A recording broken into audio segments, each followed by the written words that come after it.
नमस्कार श्रोते हो, दीपक रेगे कथाकथन चॅनलवर तुम्हा सगळ्यांचं मनापासून स्वागत. श्रोते हो, तुम्ही ऐकताय सौ स्मिता कवडे यांची बुरगुंडा होईल तुला ही कादंबरी आणि आज भाग 9. पण तत्पूर्वी तुम्ही जर अजूनपर्यंत चॅनल सबस्क्राईब केलं नसेल, तुमच्याकडनं चॅनल सबस्क्राईब करायचं राहून गेलं असेल तर please please please channel subscribe करा. ऐकूयात बुरगुंडा होईल तुला भाग 9. बघता बघता सीमाला 7वा महिना लागला होता. आम्ही दोघीही आई बनू न शकल्यामुळे आमची स्वप्न सीमामध्ये बघत होतो. तिच्या पोटाला हात लावून बघणं, त्या बाळाच्या हालचालींचा अनुभव घेणं, त्याच्याशी गप्पा मारणं, त्याचं डोकं कोणत्या बाजूला लागतंय ते हाताच्या स्पर्शानं पाहणं. त्यामुळे ते बाळ आपल्याच गर्भात वाढत असल्याचा भास आम्हाला होत होता. तिचा प्रत्येक डोहाळा पुरवण्यात आमचा दिवस निघून जात होता.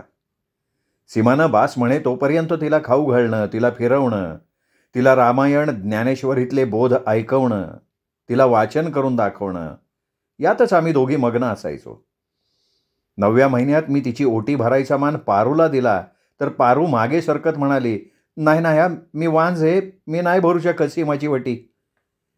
ती असं म्हटल्यावर मी तिला म्हणाले, अगं पारू, एवढा मोठा तुझा प्रसाद मुलगा असताना, पणूसारखी नात असताना आणि आता दुसऱ्या नातवाची चाहूल लागलेली असताना तू स्वतःला वांज म्हणवतेस. वेडी आहेस का? तुझी कूस केव्हाच उजवली आहे त्या देवानं. चल ये, काही नाही, आज सीमाची ओटी तूच भरायची.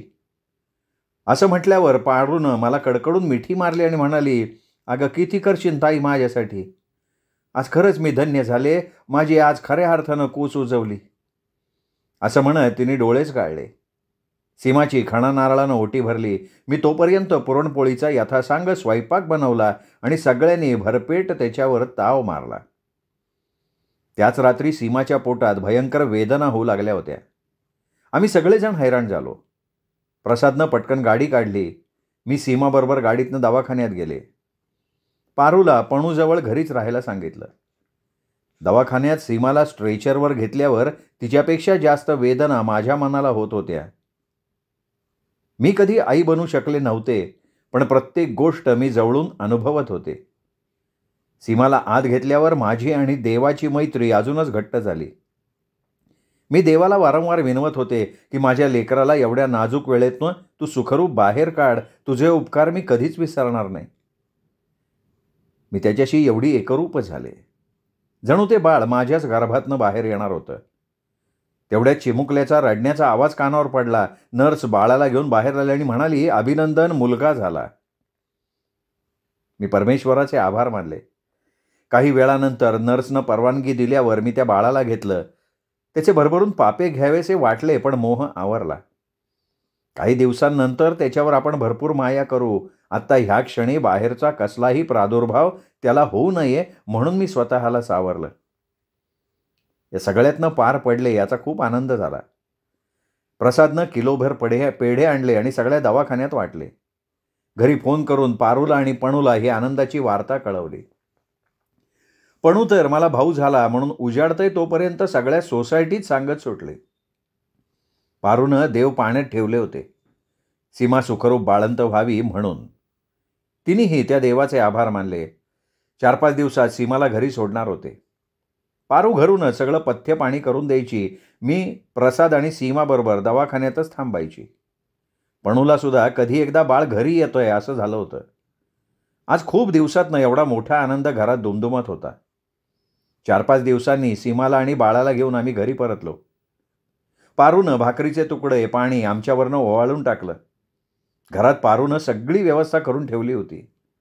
पारूनंच बाळाची 5वीही पुजली. 4-5 लहान मुलांना जेवायला घातलं. तो चिमुकला जीव घरात आल्यामुळे आनंदाला उधाण आलं होतं. सगळं वातावरण बदलून गेलं होतं. बाळंतिणीच्या सगळ्या कामात माझा आणि पारूचा दिवस असा निघून जात होता. मी पणूचं बालपण अनुभवलं होतं म्हणून या बाळाची सगळी कामं मी मुद्दाम पारूला सांगत होते. त्यामुळे तिच्या मनातला वांझपणा कधीच मेला होता.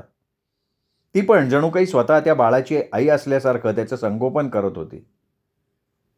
प्रसाद आम्हा दोघींना खूप काम पडतंय म्हणून बाई लावतो म्हणत होता, पण आम्ही दोघींनी त्याला थांबवलं. पणू तर काय त्या इवल्याच्या पायांना तेलानं मॉलिश करायची. त्याच्या इवल्याच्या रेशमी त्वचेच्या हातात स्वतःचं बोट देऊन तिथे झोपायची. त्याला अंघोळ घालताना वरून पाणी ओतायची. त्याला पावडर लावून त्याचे पटापटा पापे घ्यायचे. तिला काय करू काय नको असं झालं होतं. या सगळ्या रगाड्यात बाईसाहेबांनी 8 दिवस शाळेला दांडीसुद्धा मारली होती. आम्हा सगळ्यांचं प्रेम आणि धावपळ बघून सीमाला खूप भरून यायचं. ती म्हणायची, माझ्यामुळे तुम्हा सगळ्यांची खूप धावपळ होतीये. मला बसवतही नाहीये. आई मी लागू का करू कामाला? असं ती म्हटली की पारू माझ्या अगोदर तिच्यावर ओरडायची, सीमा गप्प पडून राहा. मग सीमा गप्प.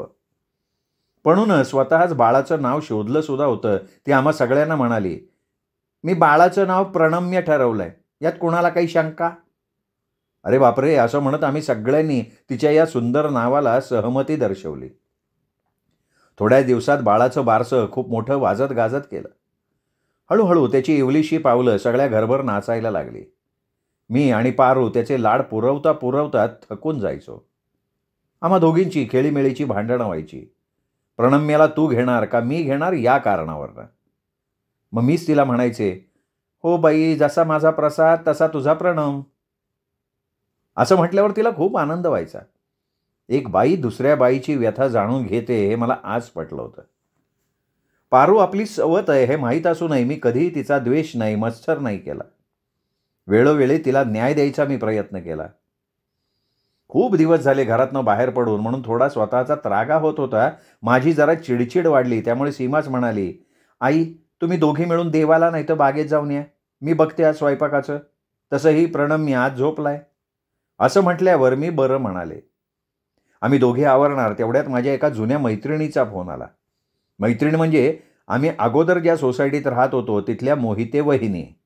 त्यांच्याही घरी बारसं होतं. मला त्याने आवर्जून आमंत्रण दिलं. खूप दिवसांनी मला या हो म्हणत परत परत बजावत फोन ठेवला. मी पारूला म्हणाले, पारू चल की तूही माझ्याबरोबर, लगेच येऊ नाव ठेवून. ताई तू जाऊन ये, मी सीमाला मदत करते. वाटलं तर सगळा स्वयंपाक झाला की मी पनूला घेऊन जाईल खाली बागत. ती असं म्हटल्यावर मी पटकन आवरलं आणि प्रसादबरोबर मोहिते वहिनींकडे कार्यक्रमाला गेले. पारूनं सीमाला सगळ्या कामात मदत केली. पारू आणि पणू दोघी सगळी कामं आवरून झाल्यावर बागेत गेल्या खाली. दोघीजणी बागेत फिरल्या. पारूनं पणूला झोक्यावर बसवलं, झोका दिला. तिच्याशी एक लहान मैत्रीण होऊन खेळली ती. तेवढ्यात पणूची एक मैत्रीण बागेत भेटली. तिने हातात सुंदर बाहुली आणली होती. पणूनं मला सुद्धा बाहुली पाहिजे असा हट्ट केला. पारू तिला म्हणाली, प्रसादला आणायला सांगते, चल घरी. दोघीजणी घरी आल्यावर पणूला आठवलं की आपली आजी आपल्याला बाहुली खेळायला देते. खूप दिवस झाले आजीने बाहुलीच दिली नाही आपल्याला. आजीच्या बालपणीची बाहुली जपून ठेवली होती आणि ती बाहुली आजी तिच्या जुन्या ट्रंकमध्ये ठेवत होती. त्याबरोबर काही जुन्या आठवणीसुद्धा मी त्या ट्रंकमध्ये जपून ठेवल्या होत्या.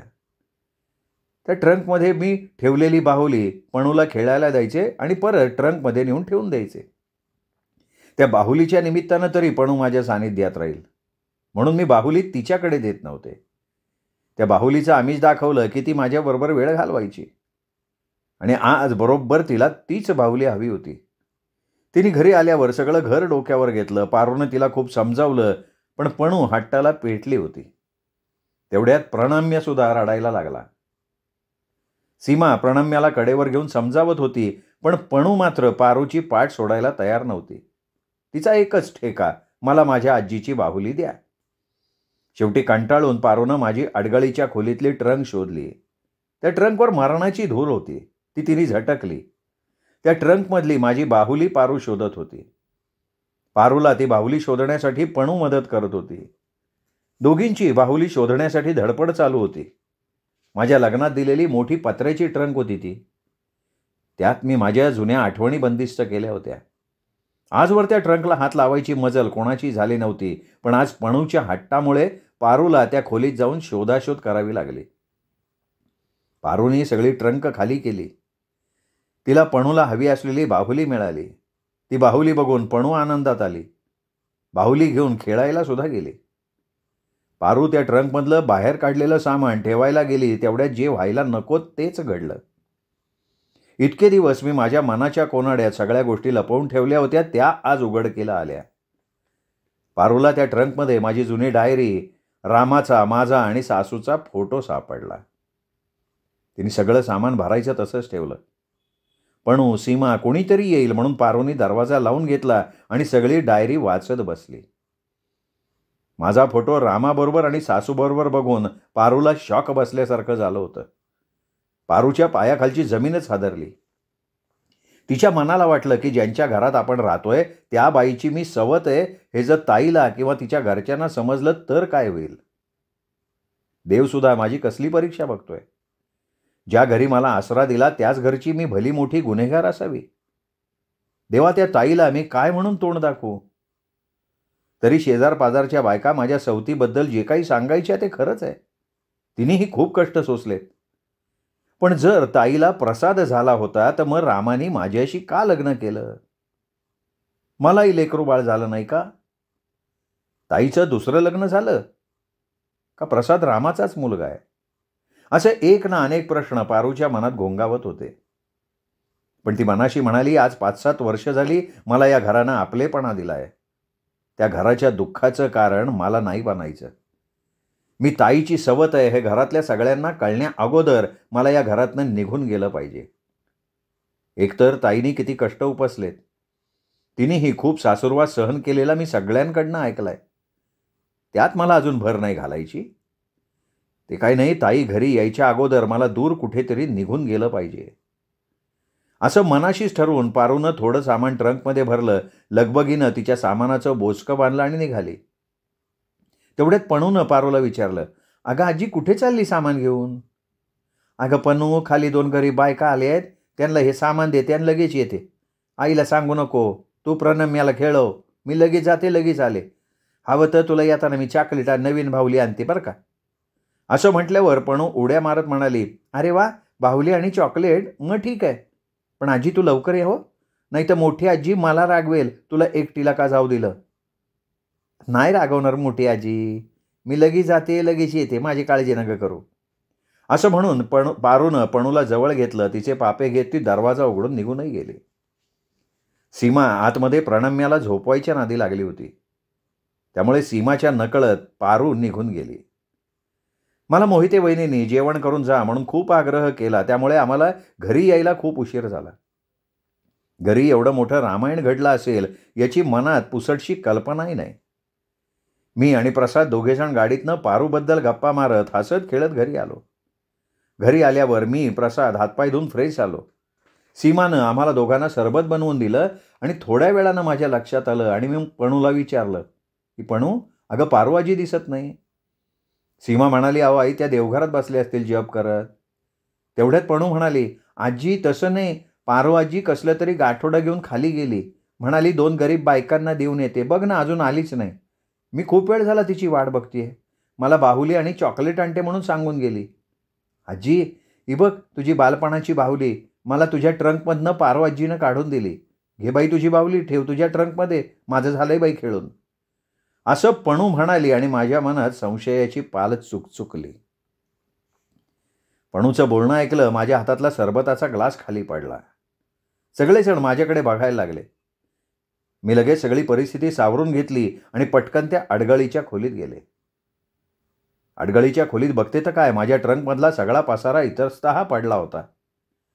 जे घडायला नको ते घडलं होतं. ज्याची भीती वाटत होती ते समोर आलं होतं. पारूला मी तिची सवत असल्याचं कळाल्यामुळे ती घर सोडून गेली होती.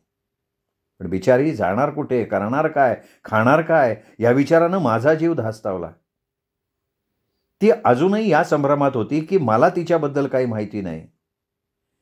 आणि माझा संभ्रम आज सरबताच्या ग्लाससारखा तुटला होता की तिला माझ्याबद्दल काही माहिती नाही. मी तिचं गाठोडं जागेवर आहे का ते बघितलं, पण ती तिचं गाठोडं घेऊन कायमची या घरापासून दूर गेली होती. सवत का असेना, पण तिने मला बहिणीसारखी माया लावली होती. घरातला एक सदस्य झाली होती ती. तिची परत तशीच दयनीय अवस्था होऊ नये म्हणून मी प्रसादला सांगितलं, अरे प्रसाद, पारू घर सोडून गेलीये, शोध घेऊयात तिचा. प्रसादला धक्का बसला.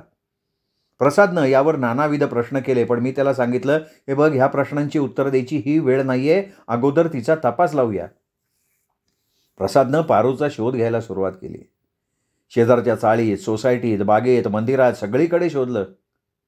कुठेही तपास लागला नाही. शेवटी घरी आलो, कंटाळून झोपलो. झोपतोय कसलं, मनात सारखा पारूचाच विचार.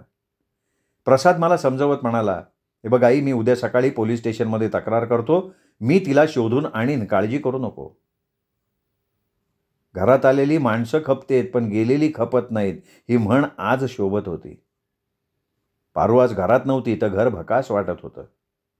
आम्ही सगळे परके आहोत हे माहीत असताना सुद्धा आमच्यावरती आतोनात प्रेम करायची. देवाकडे आम्हा सगळ्यांसाठी साकडं घालायची. देवघरातली आज तिची जागा रिकामी वाटायला लागली होती.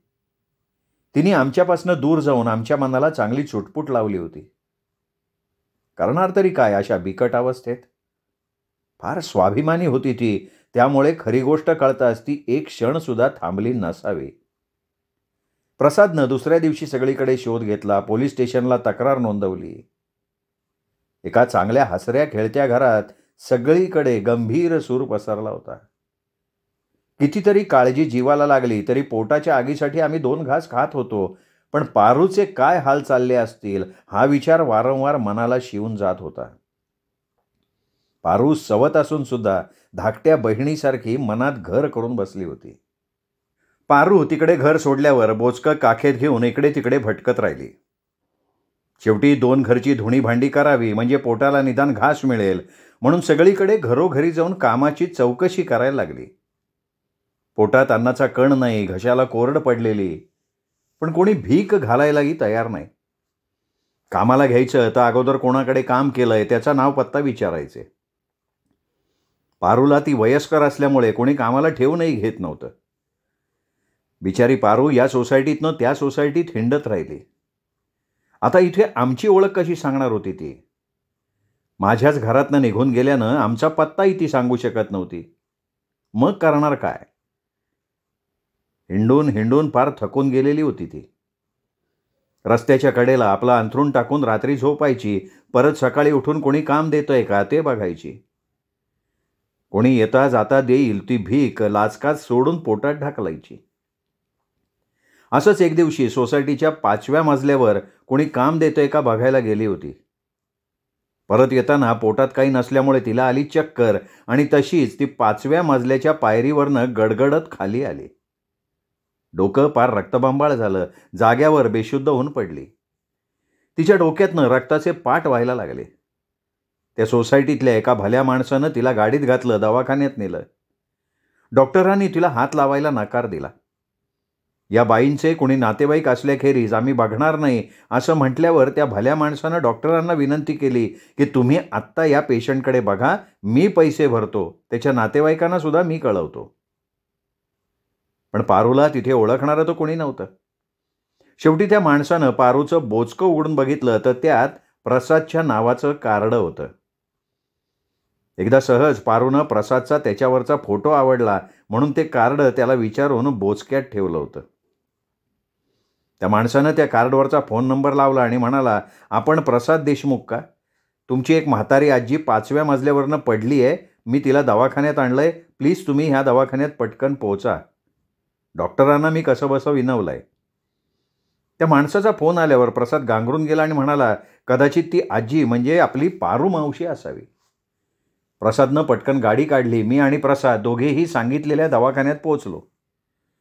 बघतो तर काय, ती आजी म्हणजे आमची पारूच होती. खूप रक्त वाहून गेल्यानं तिला शुद्ध नव्हती. प्रसादनी पटकन पैसे भरले, त्या माणसाचे आभार मानले. तेवढ्यात डॉक्टर आत येऊन म्हणाले, "हे बघा, पेशंटला रक्ताची ताबडतोब गरज आहे. पेशंटचं रक्त O पॉझिटिव्ह असल्यामुळे दवाखान्यात रक्ताचा तुटवडा आहे. रक्ताची सोय करावी लागेल." प्रसाद म्हणाला, "डॉक्टर, माझा रक्तगट O पॉझिटिव्ह आहे, मी देतो की रक्त?" प्रसादच्या या बोलण्यानं माझा ऊर भरून आला. अभिमान वाटावा असा माझा प्रसाद होता. प्रसादचं रक्त मग पारूला चढवण्यात आलं. माझ्या जीवाची घालमेल काही केल्या संपत नव्हती. पालूला मरणाच्या दारात बघून माझा जीव बेचैन झाला होता. डॉक्टरांची वाढलेली धावपळ बघता मनात नाही ते प्रश्न नाचायला लागले. 2-3 बाटल्या रक्त चढलं तरीही पारू बेशुद्धच. पारूच्या एक आठवणी माझ्या आणि प्रसादच्या डोळ्यासमोर धिंगाणा घालत होत्या. शेवटी प्रसादनं पारूचा हात हातात घेतला आणि म्हणाला, "मावशी, अगं बघ की माझ्याकडे. बघ, तुझा प्रसाद तुला न्यायला आलाय. आता मी तुला कुठेही जाऊ देणार नाही. घरी चल." अगं पणू, प्रणम्य, सीमा तुझी वाट बघतायत. तुझ्याशिवाय पोरकं नाही व्हायचं का आम्हाला?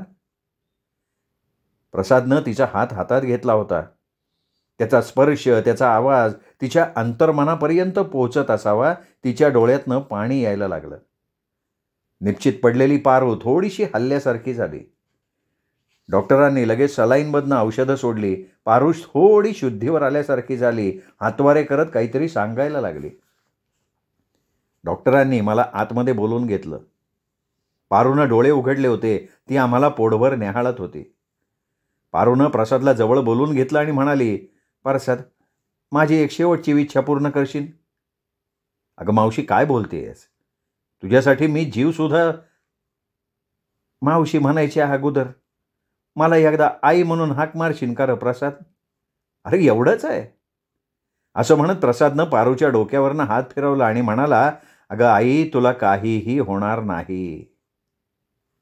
पारू माझ्याकडे बघत म्हणाली, ताई, तुझ्यामुळं आज माझी कूस धन्य झाली. मरता नाही माझ्या वटीत तू प्रसाद टाकला. प्रसादच्या तोंडातनं एकदा तरी आई हा शब्द ऐकला. आता मी वांझ नाही या जगाला वरडून सांगेन मी. अबोल असणारी पारू आज खूप बोलत होती. तिने मला हाताला धरून बसवलं आणि म्हणाली, हे बघ, आज एवढे दिवस या आठवणी साठवून ठेवलंय, तुला सांगायची वेळ आली. मला माहिती आहे तू माझी सवत आहे. तुलाही कदाचित माहिती असन की मीच ती अभागी रामाची दुसरी बायको. सासूनं माझ्या बापाला फसवलं आणि लगीन लावलं. मी एकुलती एक.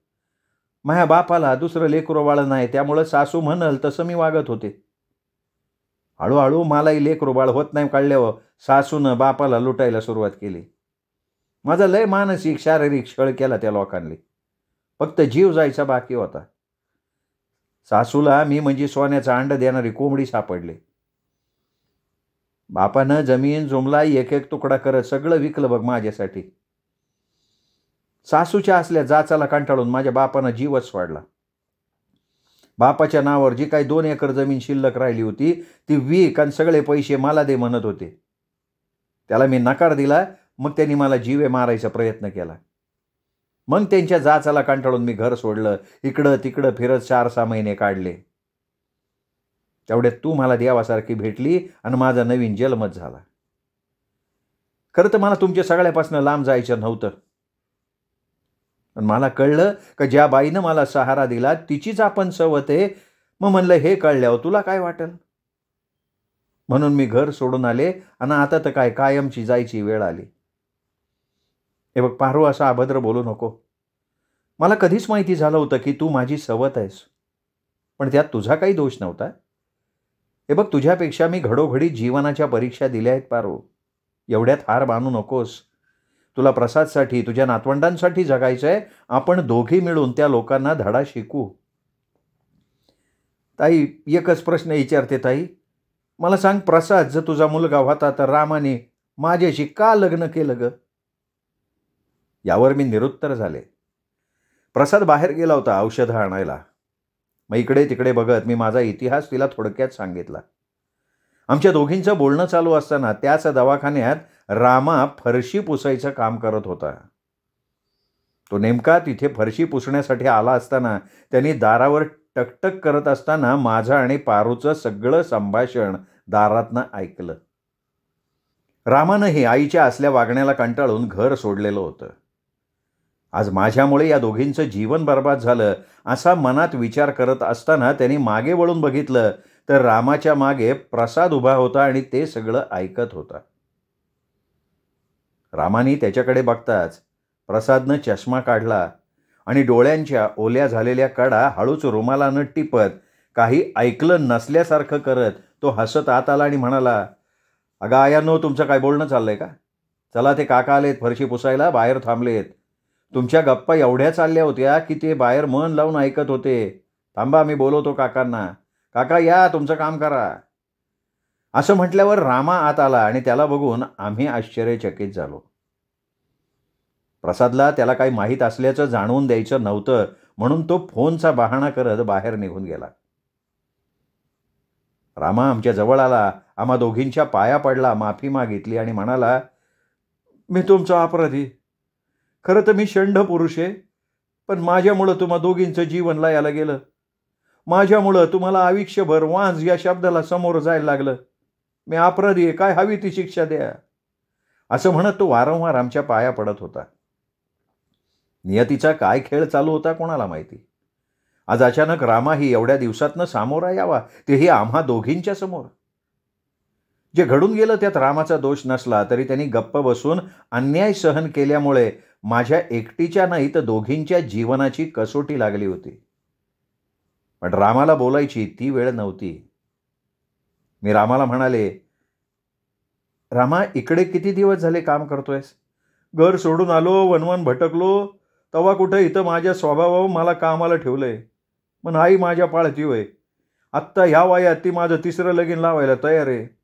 तिच्या ह्या विचाराचा मला वीट आला म्हणून मी घर सोडून दिलं. आम्हा दोघांचं बोलणं चालू असताना एकदम पारूला जोरात झटका आला. तिचा श्वास कोंडत होता. तिचा जीव घाबरा झाला होता.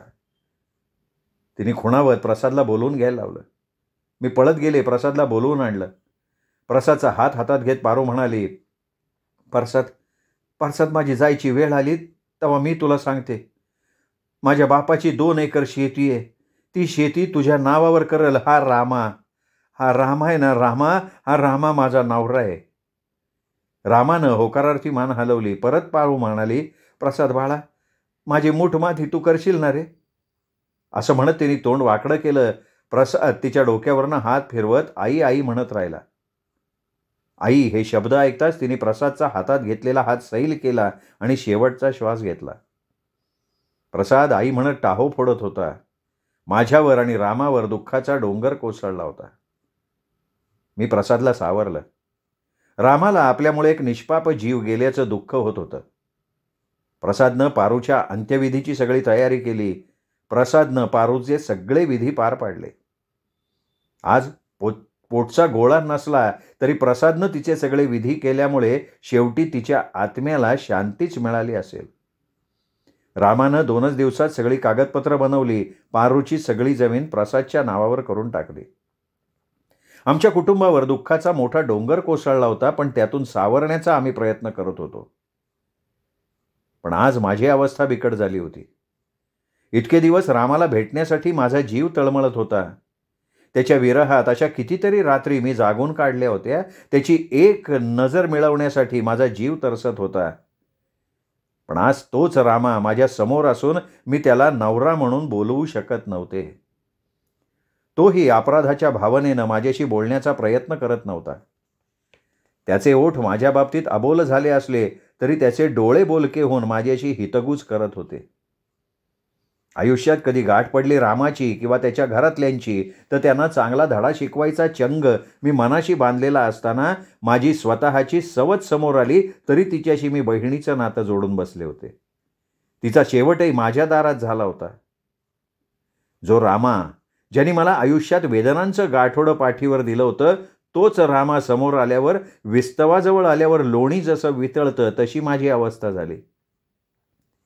रामा घरदार सोडून आल्यामुळे त्याच्या पश्चात्तापात त्याचे लाख गुन्हे भस्म झाल्यासारखे वाटत होते. आमची ओळख झाल्यापासून तो दवाखान्यातली त्याची ड्युटी संपली की संध्याकाळी आमच्या सोसायटीत येऊन उगाच आमच्या घराकडे बघत बसायचा. खूप वेळ उभं राहून वॉचमनजवळ प्रसादबद्दल माझ्याबद्दल चौकशी करायचा. त्याचे पाय निघत नसतानाही तो हताश होऊन निघून जायचा. वॉचमन मला प्रसादला येता जाता सांगायचा की एक माणूस रोज तुमची चौकशी करतो आणि निघून जातो. तेव्हाच मनात वाटलं की रामाशिवाय दुसरं कोणीही नसणार. त्याच्याबद्दल माझा जीव तुटत होता, पण मी प्रसाद समोर त्याच्याबद्दल काय बोलणार होते. प्रसादला सगळं माहीत असताना तो स्वतःला खूप भाग्यवान समजत होता की मी एक भिकाऱ्याचं पोर असताना मला 2-2 यशोदा मिळाल्या. आज उकिरड्यावरचा एक वेल गगनी मोठ्या तोऱ्यात फुलला. ते केवळ या आईमुळे अशी त्याची भावना झाली होती. आई जोपर्यंत माझ्या कानावर स्वतःहून काही घालत नाही तोपर्यंत मलाही तिला काही विचारायचा अधिकार नाही असे प्रसादचे विचार होते. माझ्याबद्दल ऐकून प्रसादच्या मनात माझ्याविषयीचा आदर आणखीनच वाढला होता. मी मात्र प्रसादला सर्व काही सांगण्याची योग्य वेळ शोधत होते. मनात दडवून ठेवलेलं एवढं मोठं गाठोडं त्याच्यासमोर उकलल्यावर तो माझ्यापासून दूर तर जाणार नाही ना, या भीतीनं मी भांबावून गेलेले होते. श्रोते हो, हा होता भाग 9वा. भाग 10वा म्हणजेच शेवटचा भाग उद्या. तोपर्यंत नमस्कार मित्रो.